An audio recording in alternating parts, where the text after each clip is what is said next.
Bonjour et bienvenue dans le 20e épisode de la Parenthèse étoilée présenté par Alain Jupin. Après les Léonides novembrales, ce mois-ci, toujours des étoiles filantes, toujours du planétaire très intéressant et des idées d'observation un petit peu plus étoffées que d'habitude, encore une fois, un programme très chargé pour ces éphémérides mensuelles. Au sommaire, comme tous les mois, je détaille les éphémérides planétaires et lunaires, ainsi que les principaux événements astronomiques du mois.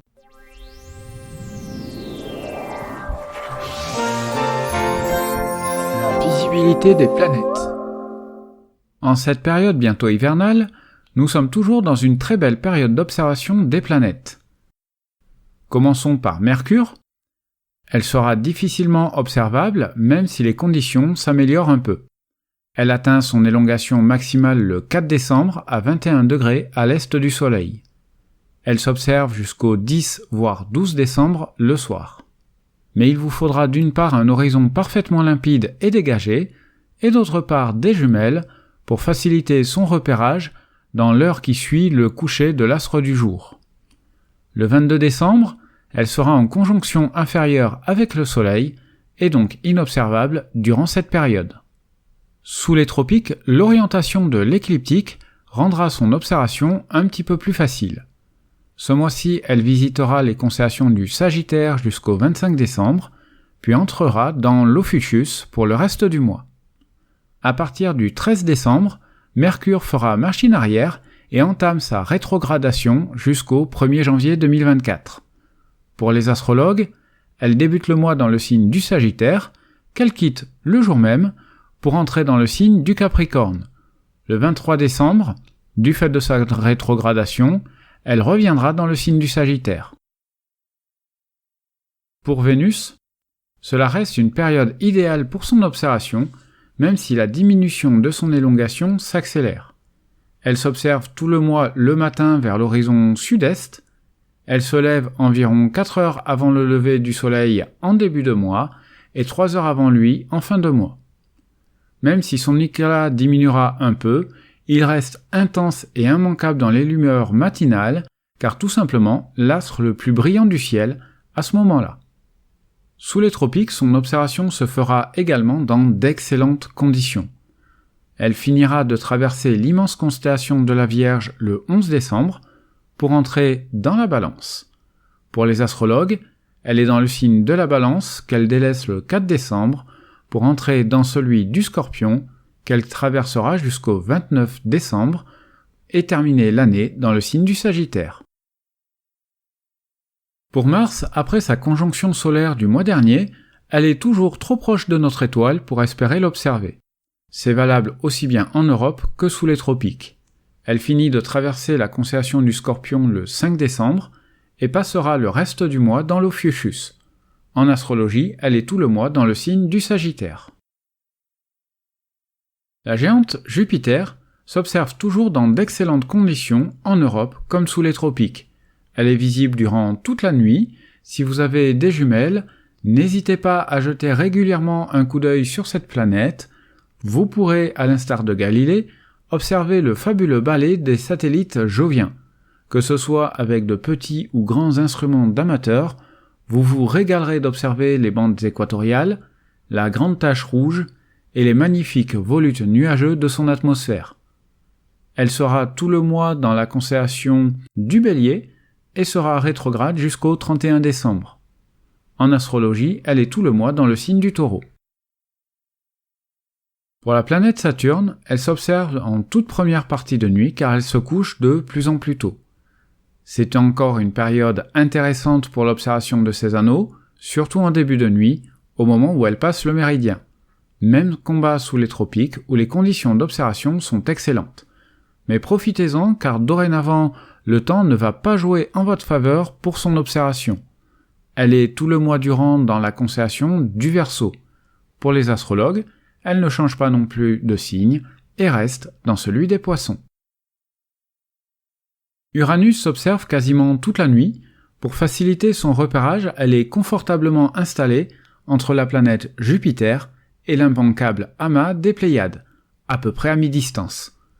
Bien que théoriquement repérable à l'œil nu, il est préférable de l'observer dans des jumelles ou un télescope pour profiter pleinement de sa jolie couleur bleu pastel. Elle est rétrograde durant tout le mois dans la constellation du Bélier et le signe astrologique du Taureau. Pour la plus éloignée des planètes, Neptune, située entre Saturne et Jupiter, elle s'observe en première partie de nuit.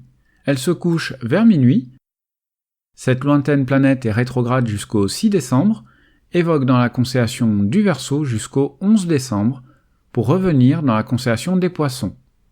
En revanche, pour les astrologues, elle ne quitte pas le signe astrologique des Poissons. Toutes ces planètes orbitent autour du Soleil, qui traverse la constellation de l'Ophiuchus jusqu'au 18 décembre, pour ensuite entrer dans celle du Sagittaire. Pour les astrologues, ils débutent le mois dans le signe du Sagittaire, avant d'entrer dans celui du Capricorne le 22 décembre. Le 22 décembre, à 3h universelles, ce sera le solstice d'hiver et le jour le plus court de l'année, soit un petit peu moins de 9 heures d'ensoleillement en France métropolitaine. Il sera également à environ 20 degrés au-dessus de l'horizon, aux latitudes de la France métropolitaine. En contrepartie, cela laisse un petit peu moins de 12 heures de nuit astronomique pour observer et photographier le ciel. Pour l'explication du mot solstice, je vous renvoie à l'épisode de décembre 2022.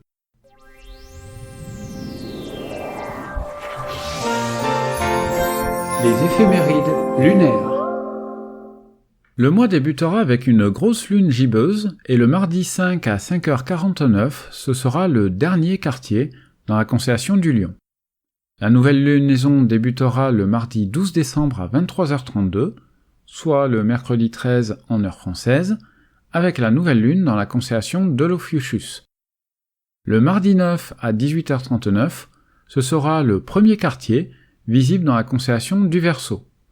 Et nous terminerons le mois avec une pleine lune, le mercredi 27 à 0h33 dans la constellation des Gémeaux.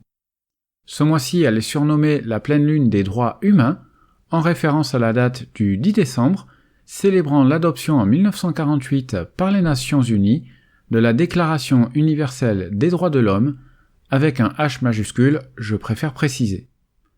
Pour les spécialistes, notons que la Lune sera descendante sur son orbite jusqu'au 15 décembre. Ensuite, elle sera une Lune ascendante pour le reste du mois. Elle croisera le plan de l'écliptique une première fois le 8 décembre, à 15h24, c'est le nœud descendant, et une seconde fois le 21 décembre à 13h53, c'est le nœud ascendant. Le 4 décembre, la Lune sera à l'apogée, c'est-à-dire au plus loin de la Terre, à 404 204 km de nous. A l'inverse, le 16 décembre, elle sera au périgée, à 367 901 km. L'agenda du ciel. La beauté du ciel au quotidien. La Station spatiale internationale sera toujours visible avec des passages majoritairement en début de nuit sur la première semaine de décembre et en fin de nuit sur la dernière quinzaine. Elle fera 2 très beaux passages, les 2 et 3 décembre en début de soirée. En description, vous trouverez les liens pour suivre et observer l'ISS en fonction de votre lieu d'observation. Le 3 décembre, vers 13h française, les Parisiens pourront voir la lune gibbeuse décroissante se coucher dans l'arche de l'Arc de Triomphe. Pour cela, placez-vous au niveau du rond-point des Champs-Élysées pour observer et pourquoi pas photographier ce joli tableau céleste urbain. Dans la nuit du 14 au 15 décembre, c'est le maximum de l'essaim météoritique des Géminides, dont l'activité s'étend du 7 au 17 décembre. Celles-ci forment des traînées lentes et courtes, avec la possibilité de quelques bolides très brillants. On peut s'attendre à avoir entre 120 et 160 météores par heure, donc proches des Perséides estivales et tout aussi belles. Cette année, le maximum est attendu entre minuit et 4 heures du matin et ne sera pas gâché par la présence de la Lune. Un autre essaim météoritique est intéressant, celui des Ursides, allant du 17 au 26 décembre, avec son maximum attendu pour la nuit du 23 au 24. Selon les années, il peut y avoir jusqu'à une 50aine d'étoiles filantes par heure. Cette année, un possible sursaut d'activité est annoncé le 22 décembre entre 14 et 17 heures universelles. Celui-ci étant circumpolaire, il s'observe donc toute la nuit, même s'il faudra attendre la fin de nuit et que la Lune soit couchée pour en profiter pleinement. Il y a 5 autres essaims météoritiques ce mois-ci, mais d'intérêt proche du néant comparé aux 2 précédents. Du 1er au 15 novembre, essayez de repérer la lumière zodiacale en fin de soirée.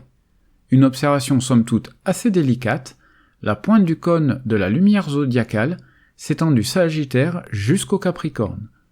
Du 11 au 25 décembre, c'est le matin que vous pourrez l'observer, de manière un petit peu plus évidente que le soir.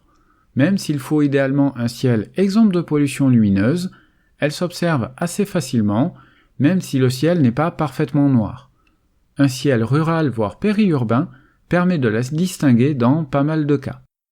Elle s'observe comme une pâle lueur enveloppant les constellations du zodiaque.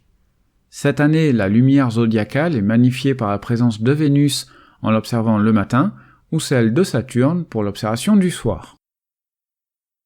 Clôturons cet agenda avec de jolies conjonctions, celle du fin et vieux croissant lunaire avec Spica et Vénus, respectivement à l'aube des 8 et 9 décembre. Puis le rendez-vous entre Saturne avec le premier croissant lunaire, le 17 décembre dans la soirée. Enfin, les 21 et 22 décembre, la grosse lune gibbeuse passera d'un côté à l'autre de l'éclat de Jupiter.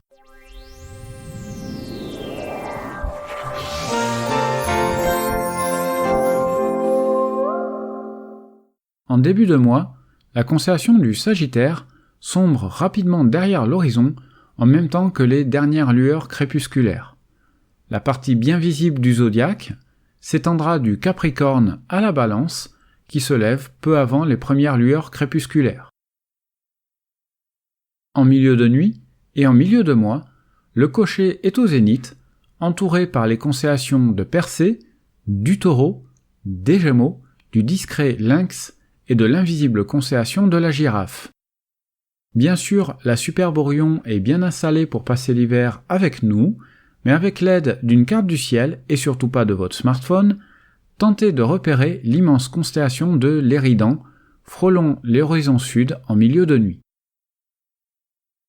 Dans des jumelles, je vous propose de s'orienter vers 2 jolies étoiles doubles.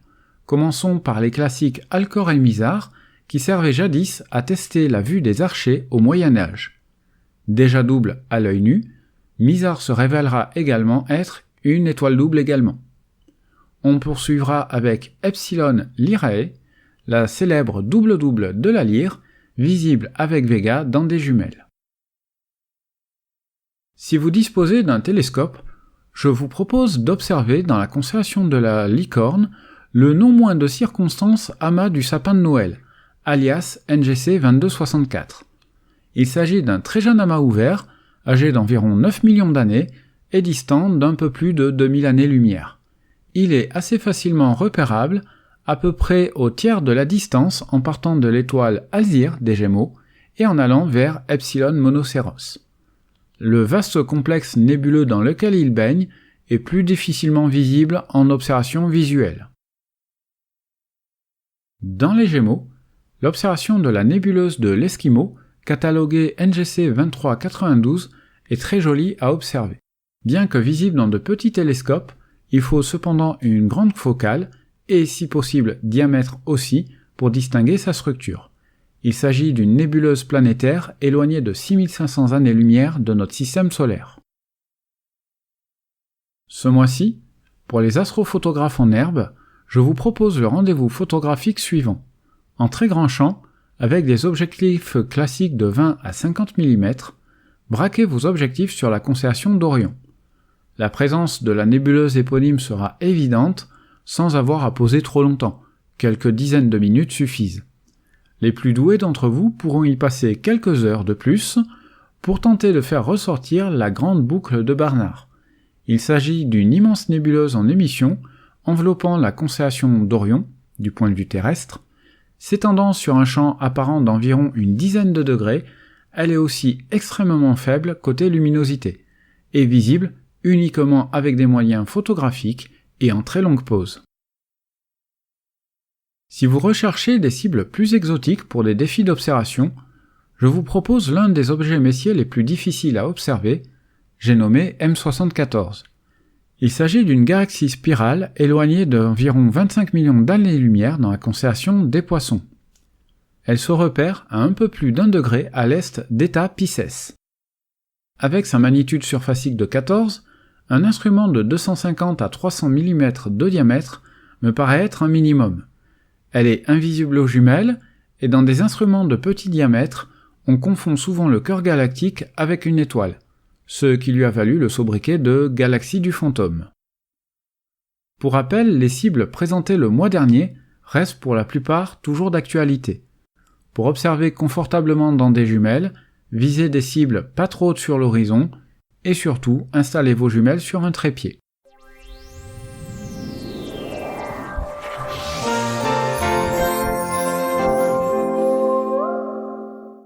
Pour conclure cet épisode, comme toujours, n'hésitez pas à me faire vos remarques et commentaires indispensables pour améliorer ce podcast.